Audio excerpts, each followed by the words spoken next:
Oats கஞ்சி குடிச்சு நிறைய பேர் வெயிட் எல்லாம் குறைச்சிட்டேன்னு சொல்றாங்களே மேடம். அப்ப தினமும் காலையில ஓட்ஸ் கஞ்சி குடிச்சா வெயிட் குறையுமா? இல்லைன்னா நான் சர்க்கரை வியாதி பேஷண்ட், நான் ஓட்ஸ் கஞ்சி குடிச்சா எனக்கு சர்க்கரை அளவு ரத்தத்துல குறையுமா? இப்படி உங்க நிறைய பேருக்கு டவுட் இருக்கு இல்லைங்களா? ஹாய், வணக்கம். நான் டாக்டர் இளவரசி, மகப்பேறு மருத்துவர், நியூட்ரிஷன் அப்புறம் வெயிட் லாஸ்.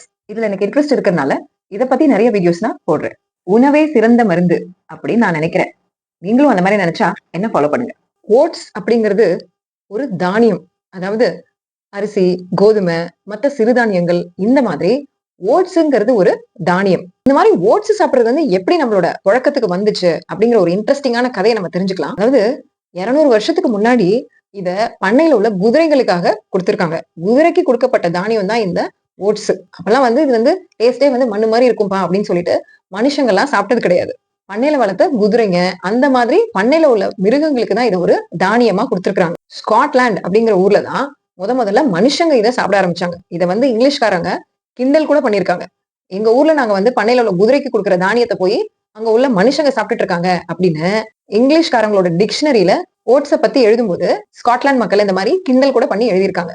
சோ அப்படிதான் இது வந்து மனுஷங்க சாப்பிடறதுக்கு புழக்கத்துல வந்துச்சு. இதுக்கப்புறம் வந்து ஒரு பெரிய ஓட்ஸ் கம்பெனி அது வந்து இதுல ஓட்ஸ்ல நிறைய சத்தெல்லாம் இருக்கு, இது வந்து மனுஷங்களும் சாப்பிடலாம், சாப்பிட்டா நல்லது அப்படின்னு சொல்லி அவங்க கொஞ்சம் கொஞ்சமா பிரபலப்படுத்தி 1950 இந்த மாதிரி அதுக்கு மேலதான் வந்து மனுஷங்க வந்து ஓட்ஸை சாப்பிட ஆரம்பிச்சிருக்காங்க. அந்த கம்பெனியே வந்து ஒரே மாதிரி வேண்டாம், அது டேஸ்டும் மண்ணு மாதிரி இருக்கு அப்படிங்கிறதுனால மசாலா ஓட்ஸ், இன்ஸ்டன்ட் ஓட்ஸ் அந்த மாதிரி அடுத்தடுத்தது ஸ்டெப் ஸ்டெப்பா கொண்டு வந்திருக்காங்க. சோ இப்படிதான் வந்து ஓட்ஸ் புழக்கத்துக்கு வந்திருக்கு. இந்த ஓட்ஸ்ங்கிறது அந்த குளிர் பிரதேசங்கள்ல அதிகமா விளையக்கூடிய ஒரு தானியம். ஆரம்பத்திலே இதெல்லாம் வந்து குதிரைங்க தின்ன ஒரு தானியம் தான். சரி, பொதுவா நம்ம சேனல்ல உடல் எடை ஜாஸ்தி ஆகுறது, கொழுப்பு சேர்றது, இதெல்லாம் முக்கியமா ஒரு ஹார்மோன் பிரச்சனை அப்படிங்கறத நம்ம பேசியிருக்கோம். இதுக்கு முக்கியமான ஹார்மோன் இன்சுலின் அப்படிங்கறத பத்தியும் நிறைய தடவை நம்ம டிஸ்கஸ் பண்ணியிருக்கோம்.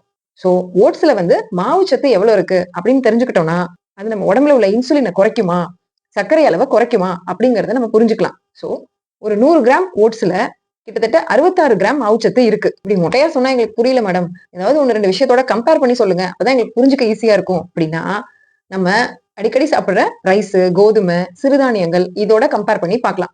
அரிசியில 100 கிராம்ல வந்து 75 76 கிராம் வரைக்கும் மாவுச்சத்து இருக்கு. இதுவே கோதுமையிலையும் கிட்டத்தட்ட அதே அளவு தான் இருக்கு. சிறுதானியங்கள்லயும் இந்த மாதிரி 65 66 கிராம் மாவுச்சத்து இருக்கு. சோ மாவுச்சத்தோட அளவு அப்படின்னு பார்க்கும்பொழுது நம்ம ரைஸ் சாப்பிடறதுக்கு பதில் இந்த ஓட்ஸை சாப்பிடலாமா அப்படின்னா ரெண்டுக்கும் பெரிய வித்தியாசமே இல்ல. என்ன மேடம் இப்படி சொல்லிட்டீங்க, அப்ப ரைஸும் ஓட்ஸும் ஒண்ணுதானா? நிறைய பேர் ஆனா ஓட்ஸ் சாப்பிட்டு வெயிட் குறைச்சிட்டேன்னு சொல்றாங்களே, இது எப்படி அப்படின்னு யோசிக்கிறீங்க. இதுல முக்கியமான விஷயம் இருக்கு. ஓட்ஸ் அப்படிங்கிறது ஒரு முழு தானியம். ரைஸ்ல வந்து மேல இருக்கிற உமி அதை எடுத்துட்டு உள்ளார இருக்கிற தானியத்தை மட்டும் தான் நம்ம சாப்பிடுறோம். ஆனா ஓட்ஸ்ல வந்து அப்படி கிடையாது. ஓட்ஸை வந்து ஒரு முழு தானியமா தான் சாப்பிடுறோம். அந்த மேல இருக்கிற உமி இந்த ரைஸ்ல இல்லாததுனால நம்ம சாப்பிட்ட உடனே அதுல இருக்கிற மாவுச்சத்து எல்லாமே நம்மளோட ரத்தத்துல சர்க்கரையா மாறிடுது. இதுவே ஓட்ஸ்ங்கிறது ஒரு முழு தானியமா தான் நம்ம சாப்பிடுறோம். முழு தானியமா தான் அதை அப்படியே கஞ்சி வச்சு குடிக்கிறோம். சோ இந்த மாதிரி நம்ம சாப்பிடும் பொழுது அதுல சர்க்கரை அளவு இதுக்கு ஈக்குவலா இருந்தாலும் உடனடியா ஏத்தாம கொஞ்சம் பொறுமையா நம்ம ரத்தத்துல சர்க்கரை அளவை ஏத்துது. அதனால இன்சுலின் அளவுகளும் சடனா ஜாஸ்தி ஆகாம கொஞ்சம் பொறுமையா வருது. ஆனா இதுவுமே இன்சுலின் அளவுகளை ஜாஸ்தி தான் பண்ணுது, சர்க்கரை அளவுகளை கூட்ட தான் செய்யுது. இதை நம்ம எதோட கம்பேர் பண்ணணும் அப்படின்னா நம்ம எப்பயுமே சாப்பிட சொல்ற இந்த புரோட்டீன், நேச்சுரல் ஃபேட் இந்த உணவுகளோட கம்பேர் பண்ணி பார்க்கலாம். பொதுவா நம்ம என்ன சொல்லுவோம், ரைஸ் கொஞ்சமா காய் கொஞ்சமா புரோட்டீன் அப்படி சாப்பிடாம நிறைய புரோட்டீன் நிறைய காய் கொஞ்சமா ரைஸ் அப்படிதான் சாப்பிட சொல்லுவோம் இல்லைங்களா? இந்த புரோட்டீன் உணவுகள், அதாவது பன்னீர், முட்டை, நான்வெஜ் இந்த மாதிரி என்ன புரோட்டீன் உணவா இருந்தாலும் சரி, இதுல எல்லாம் மாவுச்சத்து கிட்டத்தட்ட 10ஐயும் விட கம்மியா இருக்கு. சோ இதை நம்ம வந்து அதிகமா எடுத்துட்டு இந்த மாதிரி ரைஸ், ஓட்ஸ், கோதுமை இப்படி எல்லா வகையான தானியங்களையும் கம்மியா எடுத்துக்கிட்டோம் அப்படின்னா டோட்டலா நம்ம பிளேட்ல உள்ள மாவுச்சத்தோட அளவு நல்லாவே குறைஞ்சிடும். சோ இந்த மாவுச்சத்தோட அளவு நல்லா குறைஞ்சிருச்சு அப்படின்னாலே ஆட்டோமேட்டிக்கா நம்ம ரத்தத்துல உள்ள சர்க்கரை அளவு குறைஞ்சு போயிடும். இன்சுலினோட அளவுகளும் நல்லாவே குறைஞ்சிரும். சோ நம்ம டயபெட்டிக் பேஷண்ட்ஸுக்கும் சுகர் கண்ட்ரோல் சூப்பரா இருக்கும். அதோட இல்லாம வெயிட் குறையணும் அப்படின்னு நினைக்கிறவங்களுக்கும் இது சூப்பரா இருக்கும். சரிங்க மேடம், அப்ப ஓட்ஸ்ல வந்து ஸ்பெஷலா எதுவுமே இல்லையா அப்படின்னா 100 கிராம்ல 16 கிராம் அளவுக்கு புரோட்டீன் இருக்கு, 10 கிராம் அளவுக்கு ஃபைபர் இருக்கு. இது வந்து மத்த தானியங்களோட நம்ம கம்பேர் பண்ணி பார்த்தோம் அப்படின்னா ரைஸ்ல எல்லாம் வந்து ஒரு 100 கிராமுக்கு 4 கிராம் தான் இருக்கு. சோ இந்த மாதிரி கோதுமை இதுல எல்லாம் எதுல கம்பேர் பண்ணாலும் இதுல உள்ள புரோட்டீன் அளவு கொஞ்சம் அதிகமா இருக்கு.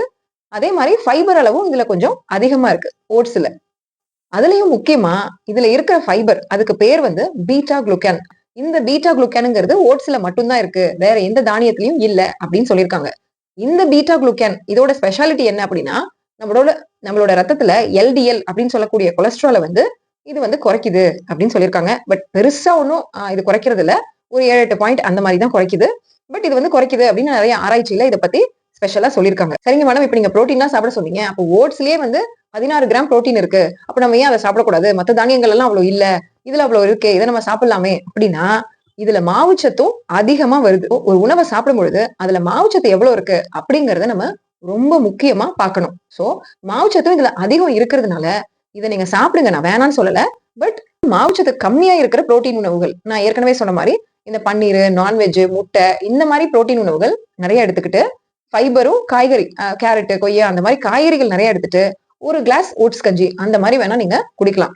இல்ல ஓட்ஸ்லயே புரோட்டீன் இருக்கு அப்படின்னு சொல்லிட்டு, அதே ஒரு 4 கிளாஸ் குடிச்சோம் அப்படின்னா, சர்க்கரை அளவும், இன்சுலினும் ஜாஸ்தியா தான் ஆகும் நம்மளோட உடம்புல. அதனால நம்மளுக்கு பெருசா பலன்கள் கிடைக்காது. பட் இத சாப்பிட்டே நமக்கு வந்து எப்படி ஒரு சில பேர் வெயிட் குறைக்கிறாங்க அப்படின்னா, ஓட்ஸ் அப்படிங்கிறது ரொம்ப ஒண்ணும் டேஸ்டியா இருக்காது. அது ஒரு மண்ணு மாரி தான் இருக்கும் இல்லைங்களா? டிஃபன் சாப்பிடுறோம் அப்படின்னா, ஒரு இட்லி சாம்பார் 4 இட்லி சாம்பார் சட்னி தொட்டு சாப்பிடுவோம் அப்படின்னா, இதே ஓட்ஸ் கஞ்சினா எனக்கு போதும், ஒரு டம்ளரோட போதும் அப்படின்னு சொல்லி, அதோட அளவ வந்து நம்ம நேச்சுரலா குறைச்சிடுறோம். சோ நேச்சுரலி மாவுச்சத்தோட அளவும் குறைஞ்சு போயிடுது.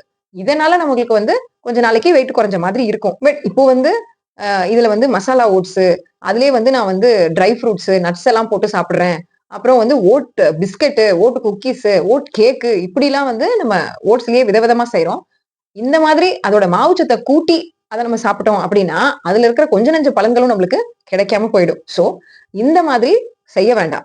உங்களுக்கு குடிக்கணும் அப்படின்னா, 1 டம்ளர் கஞ்சி. பட் அதுக்கு முன்னாடி ஃபர்ஸ்ட் உங்களோட புரோட்டீனையும், ஃபைபர் தேவைகளையும் சாப்பிட்டுட்டு, நான் வந்து இத மட்டும் குடிச்சுக்கிறேன். ஏன்னா நான் இட்லின்னு சாப்பிட உட்கார்ந்தேன்னா, நான் 4 இட்லி சாப்பிட்டுருவேன். அதனால எனக்கு ஒரு லிமிட்டா நானே என்னைய வச்சுக்கிறேன் அப்படின்னு நினைக்கிறவங்க வேணா ஓட்ஸ குடிச்சுக்கலாம். மத்தபடி இத சாப்பிட்டு தான் நீங்க வெயிட்ட குறைக்கணும் அப்படின்னு கிடையாது. சோ நம்ம ஏற்கனவே சொல்ற மாதிரி புரோட்டீன் அப்புறம் உங்களுடைய காய்கறிகள் இத நெறைய சாப்பிடுங்க. இந்த ஓட்ஸ் அப்படிங்கிறதையும் ஒரு ரைஸ் மாதிரி, கோதுமை மாரி ஒரு மாவுச்சத்து பொருளாவே நெனச்சு, இத நீங்க வந்து கம்மியாவே சாப்பிடுங்க. தானியம் நம்ம எப்படி சொல்லியிருக்கோம்? 4ல 1 பங்கு. ஏற்கனவே எவ்வளோ சாப்பிடுவீங்களோ, அதுல 4ல 1 பங்கு சாப்பிடுங்க போதும். உங்களுக்கு வெயிட் குறைக்கணும், இல்ல ரத்தத்துல உள்ள சர்க்கரை அளவ குறைக்கணும் அப்படின்னா, பெஸ்ட் புரோட்டீன் உணவுகள் நெறைய எடுங்க. அதாவது பன்னீரு, சீஸு, முட்டை, சிக்கனு, நான்வெஜ் இந்த மாதிரி புரோட்டீன் உணவுகள், மாவுச்சத்து ரொம்ப கம்மியா இருக்கிற புரோட்டீன் உணவுகள் உங்களுக்கு தேவையான அளவு எடுங்க. காய்கறி ஒரு நாளைக்கு ஒருத்தருக்கு 300, 400 கிராம் சாப்பிடணும். அந்த அளவுக்கு காய்கறிகள் நெறைய சாப்பிடுங்க. அப்புறம் இந்த மாரி எந்த தானியமா இருந்தாலும் ரொம்ப ரொம்ப கம்மியா சாப்பிடுங்க. இந்த புரோட்டீனையும், காய்கறியும் சாப்பிட்டு முடிச்சு, ஃபைனலா கொஞ்சமா ஓட்ஸ் சாப்பிடுங்க. இப்படி சாப்பிடுற மெத்தட மாத்திக்கிட்டீங்க அப்படின்னா, ஈஸியா வெயிட்டும் குறையும், சர்க்கரை அளவும் குறையும். ஓகே? All the best.